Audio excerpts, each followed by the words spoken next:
I've written quite a few books, and Profit First was something that was conceived years and years and years prior to me writing it.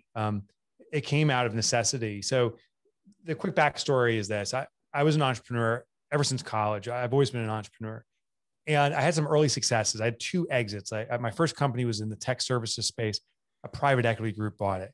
My second company was in computer crime investigation. A Fortune 500 bought it. And I became a self-made millionaire in my early 30s. But here's the thing. I became also a dick. I didn't realize it. But I'm like, look at how smart I am. Like, I am so awesome. I have Midas's touch. Anything I touch turns to gold. So I'm like, I'm going to become an angel investor and like start all these businesses, and they're going to be successful because I'm in the business. And I think this was a divine lesson from above. I started all these businesses, and I was a calamity. All of them collapsed. They weren't congruent. I didn't know what I was doing. I was just blowing money. And the turning moment, probably the most important moment of my life, I remember the day. It was February 14th, Valentine's Day in 2008. And my accountant called me and he said, Mike, I can't believe I'm going to say this to you.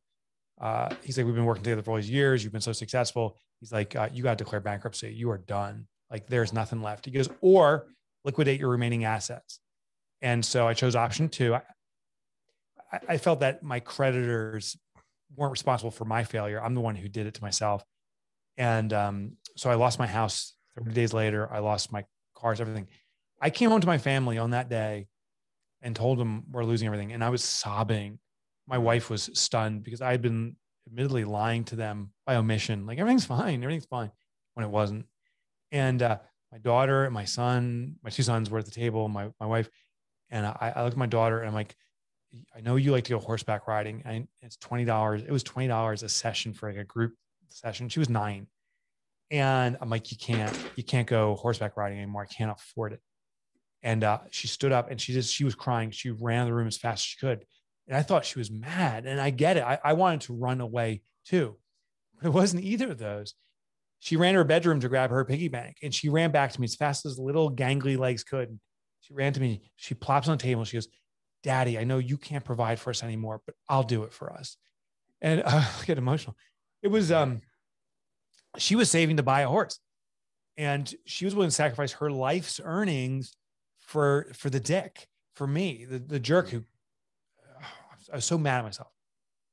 That moment became the turning point in my life that first of all, I hope my arrogance has been permanently ripped out of me, and I don't know if it'll return. I just pray that I recognize how just human we all are, and particularly how human I am. But the other thing too is I realized I didn't understand entrepreneurship. Good fortune and good timing played in favor, but I didn't really understand the principles, including profitability. Most businesses I sold were never profitable. They grew in sales, and thank God someone swooped in, because at a certain point they would have collapsed because they weren't sustainably profitable. So I started to investigate what makes something profitable. And a lot of lessons, you actually teach it in Lifestyle Investor. A lot of those lessons in your personal finances directly translate to the management of a business. And so that's how the book came about. And just to kind of put a little bow tie on this, I started that in 2008. I started researching. I implemented it for myself.